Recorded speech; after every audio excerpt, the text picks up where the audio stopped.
പാരമ്പര്യ തനിമയുള്ള ഡിസൈനർ ആഭരണങ്ങളുടെ ഏറ്റവും വലിയ കളക്ഷനുമായി മലബാർ ഗോൾഡ് ആൻഡ് ഡയമണ്ട്സ് നിങ്ങൾക്കായി ഒരുക്കുന്ന ഹെറിറ്റേജ് ജ്വല്ലറി ഷോ.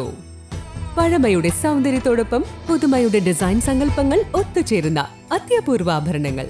ഒപ്പം മനസ്സിനിണങ്ങിയ സ്വർണം മിതമായ വിലയിൽ നിങ്ങൾക്ക് സ്വന്തമാക്കാം. വരൂ, മെയ് 16 മുതൽ 22 വരെ മലബാർ ഗോൾഡ് ആൻഡ് ഡയമണ്ട്സിന്റെ പെരിന്തൽമണ്ണ ഷോറൂമിൽ നടക്കുന്ന ഈ ഹെറിറ്റേജ് ജ്വല്ലറി ഷോയിലേക്ക് നിങ്ങൾക്കേവർക്കും സ്വാഗതം.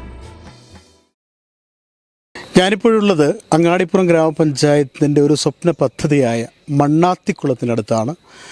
സംസ്ഥാന സർക്കാരിൻ്റെ ജലവിഭവ വകുപ്പിൻ്റെ 50 ലക്ഷം രൂപ ഈ കുളം നവീകരണത്തിനായി അനുവദിച്ചിട്ടുണ്ട്. പൂർണ്ണമായും പഞ്ചായത്തിൻ്റെ അധീനതയിലുള്ള സ്ഥലത്ത് പഞ്ചായത്ത് ഇത് വിട്ടുകൊടുത്തു. ഇനി പഞ്ചായത്താണത് നിർവഹണം നടത്തേണ്ടത്, ഇത് നിർമ്മാണം പൂർത്തീകരിക്കേണ്ടത്. മാത്രമല്ല, ഈ കുളത്തിൽ നിന്ന് റോട്ടിലേക്ക്, അതായത് നമ്മുടെ ബെഡ് സ്കൂളിൻ്റെ അവിടെ ഒരു 400 മീറ്റർ മാത്രമേ ദൂരമുള്ളൂ.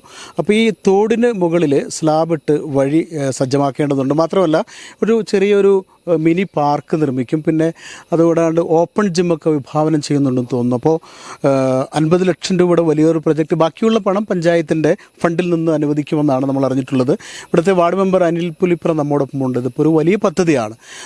വർഷങ്ങളായിട്ട് ഇതുപോലെ നാശോന്മുഖമായ ഒരു കുളമാണ്. ഇത് എങ്ങനെയൊക്കെ വിഭാവനം ചെയ്ത് എങ്ങനെയൊക്കെ പദ്ധതി പൂർത്തീകരിക്കുകയാണ് ലക്ഷ്യമിടുന്നത്? അല്ല, ജനങ്ങൾക്ക്, പര്യാവരണ മേഖലയിലുള്ള ജനങ്ങൾക്ക് ഏറ്റവും ഒരു സന്തോഷകരമായ ഒരു കാര്യം തന്നെയാണ് ഈ മണ്ണാത്തിക്കുളം നവീകരണം. 35 വർഷക്കാലമായി ഇതിൻ്റെ ഒരു നവീകരണം നമ്മൾ നടത്തിയിട്ട്.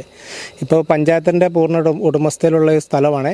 ഇപ്പം നമ്മൾ ചെയ്യുന്നത് എന്താണെന്ന് വെച്ചാൽ, ഈ കുളം നിലനിർത്തിക്കൊണ്ട് തന്നെ അതേ വലിപ്പത്തിൽ തന്നെ നമ്മളെ കുളം നിർമ്മിക്കുവാണ്. ബാക്കി വരുന്ന സ്ഥലത്തെ, ബാക്കി വരുന്ന പഞ്ചായത്തിൻ്റെ ബാക്കി സ്ഥലമുണ്ട്, ഒരു മോട്ടോർ പേരൊക്കെ ഇപ്പോൾ ഉണ്ട്. അതൊക്കെ പൊളിച്ചിട്ട് നമുക്കൊരു ഓപ്പൺ ജിമ്മും അതേപോലെ ഒരു പാർക്കും ഒക്കെ സംവിധാനം ചെയ്യും എന്നാണ് നമ്മുടെ പഞ്ചായത്ത് പ്രസിഡന്റ് സൈദ ടീച്ചറും വൈസ് പ്രസിഡന്റ് ഷബീർ കർമുക്കൽ അടക്കമുള്ള ആളുകളും പഞ്ചായത്ത് സെക്രട്ടറി അടക്കം ആളുകളും വന്നിട്ട് ഞങ്ങൾ ഒറ്റക്കെട്ടായി തീരുമാനം എടുത്തിട്ടുണ്ട്. ഞങ്ങൾക്ക് എന്താണെന്ന് ചോദിച്ചാൽ, ഒരു ബഡ് സ്കൂള് നമ്മുടെ ഇതിനോട് ഏകദേശം ഒരു 400 മീറ്റർ അപ്പുറത്തായതുകൊണ്ട് അവിടെ വരുന്നവർക്കും ഒക്കെ നമുക്കൊരു വിശ്രമിക്കാനും കാര്യങ്ങൾക്കും ഉള്ള ഒരു നല്ലൊരു സംവിധാനമായി പഞ്ചായത്തിൻ്റെ ഏറ്റവും നല്ലൊരു സംരംഭമായിട്ട് തന്നെയാണ് ഞങ്ങൾ ഇതിനകത്ത് ഇത് കാണുന്നത്. ഏറ്റവും അധികം ഞങ്ങൾക്ക് എല്ലാവർക്കും ഇതിൻ്റെ പ്രാരംഭഘട്ടത്തിൽ ഒരുപാട് സാങ്കേതിക തടസ്സങ്ങളൊക്കെ ഇതിനകത്ത് ഒരുപാട് കാര്യങ്ങൾ വന്നിട്ടുണ്ടായിരുന്നു. അത് ഞങ്ങളെ പഞ്ചായത്ത് ബോർഡ് മീറ്റിങ്ങിൽ 23 മെമ്പർമാരടക്കം എല്ലാവരെയും പൂർണ്ണ പിന്തുണയോടുകൂടി ഞങ്ങൾ ഒറ്റക്കെട്ടായിട്ട് എടുത്ത തീരുമാനവും അവരുടെ എല്ലാം പൂർണ്ണ പിന്തുണയുണ്ട്. ഈ ഒരു സംരംഭത്തിന് ഇത്രയധികം എളുപ്പത്തിലാകാൻ വേണ്ടിയിട്ട് പഞ്ചായത്ത് ഭരണസമിതിയുടെയും എല്ലാവരുടെയും ഒറ്റക്കെട്ടായിട്ടുള്ള നമ്മുടെ ഒരു പ്രവർത്തനം കൊണ്ടാണ് ഈ ഒരു സ്വപ്ന പദ്ധതി നമുക്ക് പൂവണിയാൻ കഴിഞ്ഞത്. വാർഡ് വികസന സമിതിയുടെ പ്രസിഡന്റ് എലിയാമ്മ ടീച്ചർ അല്ലേ? ടീച്ചറെ, ഇപ്പോൾ ഈ വാർഡിൽ ഇങ്ങനെ കുറേ വികസന പദ്ധതികളൊക്കെ വരുന്നുണ്ട്. ഇതിപ്പോൾ ഒരു വലിയ സ്വപ്ന പദ്ധതിയാണ്, കുടിവെള്ള സ്രോതസ്സിനെ നവീകരിക്കുക എന്നുള്ളത്. അതിന് എത്രമാത്രം ടീച്ചർക്ക് ഒരുപാട് എഫേർട്ട് എടുത്തിട്ടുണ്ടാവുമല്ലോ. ഇത് എത്ര പെട്ടെന്ന് പൂർത്തീകരിക്കാനാണ് ലക്ഷ്യമിടുന്നത്? വളരെ പെട്ടെന്ന് പൂർത്തീകരിക്കാനാണ് ലക്ഷ്യമിടുന്നത്. കാരണം എന്താണെന്ന് വെച്ചാൽ, ഇവിടെ ഒരു ജലസേചന പദ്ധതി ആയിരുന്നു. ഇവിടെ എല്ലാം കൃഷിസ്ഥലമായിരുന്നു. അവിടെ വെള്ളം കൊണ്ടുപോയിക്കൊണ്ടിരുന്നതാണ്. ഇപ്പം പിന്നീട് വെള്ളത്തിൻ്റെ ലഭ്യത കുറഞ്ഞു കഴിഞ്ഞപ്പോഴത്തെ ഇവിടെ കുടിവെള്ളത്തിന് പോലും ഈ കുളം ഉപയോഗിച്ചുകൊണ്ടിരുന്നതാണ്. അപ്പോൾ ഇങ്ങനെ നാശോന്മുഖമായി കിടക്കുന്നത് കണ്ടിട്ടാണ് ഇതിനു വേണ്ടി ഇറങ്ങി പുറപ്പെട്ടത്.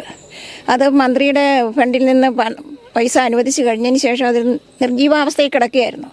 അപ്പോഴാണ് ഞങ്ങൾ നവകേരള സദസ്സിൽ മുഖ്യമന്ത്രിക്ക് അപേക്ഷ കൊടുക്കുകയും ആ പദ്ധതി വേഗം പൂർത്തിയാക്കാനുള്ള നടപടികൾ സ്വീകരിക്കാൻ ഇറിഗേഷൻ ഡിപ്പാർട്ട്മെൻറ്റിനോട് അവർ ആവശ്യപ്പെടുകയും ചെയ്തത്. അതിൻ്റെ പുറകെ നമ്മുടെ വാർഡ് മെമ്പർ വളരെയധികം കഷ്ടപ്പെട്ട് ഓടി നടന്ന് ആണ് ബാക്കി പേപ്പറുകളൊക്കെ ശരിയാക്കിയത്. കഴിഞ്ഞ നവംബറിൽ ഇത് ടെൻഡറായതാണ്. അതിൻ്റെ പേപ്പറുകളുടെ തടസ്സം കൊണ്ടാണ് അത് നടക്കാതിരുന്നത്. അത് ഒരാഴ്ച കൊണ്ട് എന്ന് പറഞ്ഞതുപോലെ മെമ്പർ ഓടി നടന്ന് ഇറിഗേഷൻ ഡിപ്പാർട്ട്മെൻറ്റിൽ നിന്നും കുറ്റിപ്പുറത്ത് പോയും മഞ്ചേരി പോയും മലപ്പുറത്ത് പോയും ഒക്കെ പേപ്പറുകൾ ശരിയാക്കി ഒരു രാത്രി കൊണ്ടെന്ന പോലെ പഞ്ചായത്തിൽ നിന്നുള്ള പേപ്പറുകളും ശരിയാക്കി പ്രവർത്തനം കഴിഞ്ഞ ദിവസം ഇവിടെ ആരംഭിച്ചു. മഴ പെയ്യാതിരുന്നാൽ ഈ മാസം തന്നെ അത് പ്രവർത്തനം പൂർത്തിയാക്കി തരാമെന്ന് അവർ പറഞ്ഞിട്ടുമുണ്ട്. പിന്നെ ഒരു കാര്യം കൂടി ചോദിക്കട്ടെ. ഈ പഞ്ചായത്ത് വലിയൊരു പഞ്ചായത്താണ് മലപ്പുറം ജില്ലയിൽ. ഇവിടെ ഇപ്പോൾ ഈ ചിരട്ടാമല മേഖലയിൽ ഈ സ്കൂളൊക്കെ അനുബന്ധിച്ച് ഒരുപാട് കായിക താരങ്ങളുണ്ട്. പഞ്ചായത്തിൻ്റെ പല ഭാഗത്തും ഒരു വഴിപ്പാറയിൽ സ്റ്റേഡിയം ഉണ്ട്, വേറെ സ്ഥലങ്ങളിൽ ഗ്രൗണ്ടുകളൊക്കെ ഉണ്ട്. ഇവിടെ നല്ലൊരു ഗ്രൗണ്ടിൻ്റെ അപര്യാപ്തതയില്ലേ? അതിനുള്ള ശ്രമം എവിടെ വരെയായിട്ടുണ്ട്? പഞ്ചായത്തിൻ്റെ ഏറ്റവും വലിയ പഞ്ചായത്ത് ആദ്യം ചെയ്യേണ്ട ഒരു കാര്യമാണ് നിങ്ങളീ പറഞ്ഞതുപോലെ നമ്മുടെ പഞ്ചായത്തിൻ്റെ പരിയാവരം മേഖലയിലോട്ട് തിരിഞ്ഞാൽ ഒരുപാട് കായിക താരങ്ങളുണ്ട്. പഞ്ചായത്തിന് പൊതുവായ സ്വന്തമായിട്ടെന്ന് പറഞ്ഞാൽ ഒരു ഗ്രൗണ്ടില്ല. ഇവിടെയുള്ള ആളുകളൊക്കെ നമ്മൾ ആശ്രയിക്കുന്നത് നമ്മൾ പോളി ഗ്രൗണ്ടും അതേപോലുള്ള ഗ്രൗണ്ടുകളുമാണ് ആഗ്രഹിക്കുന്നത്. ഏകദേശം നമുക്ക് എന്താണെന്ന് വെച്ചാൽ 16-ാം വാർഡും 17-ാം വാർഡിൻ്റെ ഇടയ്ക്ക് നമുക്കൊരു നല്ലൊരു സ്റ്റേഡിയം വരേണ്ടത് എന്താണെന്ന് വെച്ചാൽ ഇവിടുത്തെ ഒരു ജനങ്ങളുടെ ഒരു ആവശ്യമാണ്. അതിനകത്ത് കക്ഷി രാഷ്ട്രീയങ്ങളോ കാര്യങ്ങളോ ഒന്നുമില്ല. ഒറ്റക്കെട്ടായി നിന്നുകൊണ്ട് എന്താണെന്ന് വെച്ച് കഴിഞ്ഞാൽ ആ ഒരു സംരംഭമാണ് ഇനിയിപ്പോൾ അങ്ങാടിപ്പുറം ഗ്രാമപഞ്ചായത്ത് നിറവേറേണ്ടത്. അതിന് പഞ്ചായത്തുകൾ പൂർണ്ണ എല്ലാവരും ഒറ്റക്കെട്ടായിട്ട് നിന്നിട്ടുമുണ്ട്. പറയാൻ കാരണം കഴിഞ്ഞ പ്രാവശ്യം നമ്മുടെ ബഡ് സ്കൂളിനോട് അടുത്ത് നമ്മളൊരു ഇതിൻ്റെ സ്റ്റേഡിയത്തിൻ്റെ ഗ്രൗണ്ട് നമ്മൾ നോക്കിയായിരുന്നു. ഏകദേശം ഷബീർ കർമ്മക്കലും സുനിൽ ബാബുവും അടക്കമുള്ള ആളുകളെ ഞങ്ങൾ അതിനകത്ത് കുറേ പരിശ്രമിച്ചതാണ്. പക്ഷേ അതിൻ്റെ ചില സാങ്കേതിക കാരണങ്ങളാൽ അത് നടക്കാത്തത് കൊണ്ടാണ് അത് ഏകദേശം വലമ്പൂരിലോട്ട് അത് പോയതേക്കുന്നത്. ഇനി ഞങ്ങളുടെ ഏറ്റവും വലിയൊരു സംരംഭം എന്താണെന്ന് ചോദിച്ചു കഴിഞ്ഞാൽ നമുക്ക് എന്താണ് ഞങ്ങൾ സ്റ്റേഡിയമാണ് ഞങ്ങൾ മുമ്പിലുണ്ട്. അതെന്താണ് ഞങ്ങൾ എന്ത് രീതിയിലാണെങ്കിലും ഞങ്ങൾ ഒറ്റക്കെട്ടായിട്ട് പഞ്ചായത്തും ഞങ്ങൾ നാട്ടുകാരും എല്ലാവരും കൂടെ ഇരുന്നുകൊണ്ട് ഒറ്റക്കെട്ടായിട്ട് തന്നെ ഞങ്ങൾ ആ സ്റ്റേഡിയം അത് ഇവിടെ പരിയാപുരം ഈ മേഖലകളിൽ ഞങ്ങൾ കൊണ്ടുവരും എന്ന് ഇതിൽ യാതൊരു സംശയമില്ല. എല്ലാവരെയും പൂർണ്ണ ഒരു സഹകരണം ഞങ്ങൾ അതിനകത്ത് പ്രതീക്ഷിക്കുന്നു.